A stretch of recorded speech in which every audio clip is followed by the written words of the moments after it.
Here is a power move for EQ leaders when they have a team of leaders that they are leading. Dana Thomas here. I specialize in EQ leadership and building trust into your systems.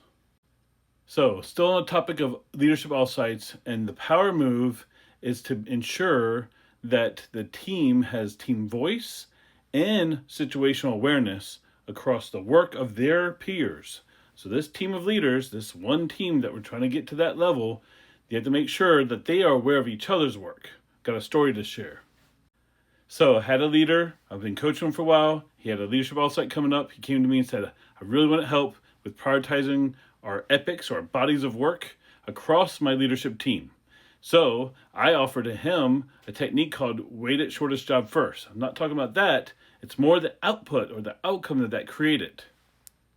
At this point in our relationship, he trusts me. We got to the offsite. We got to the very first body of work, and it took 45 minutes to talk about this one body of work, less than 3 months worth of work. He turned to me, he goes, under his breath, he goes, what the beep? This is going to take forever. We can't do this. I said, trust me, we're going to get there. Within 2 or 3 more bodies of work, we had got it down to an average of about 8 to 10, maybe 12 minutes per body of work. And his eyes started to light up. He started to light up not just because of how quickly we're going through work, but the fact that his team of leaders were now talking to each other, excited about all this different type of work, and that this prioritization was kind of self-forming. And he took me aside afterwards, and he said, look, Dana, I could have prioritized that same body of work, probably pretty similar to what they did, in probably a half an hour, and just told them what to do. But at this point, I'm excited, him as the leader, that this team of leaders has got each other's back. Sometimes they're promoting their peers' work over their own.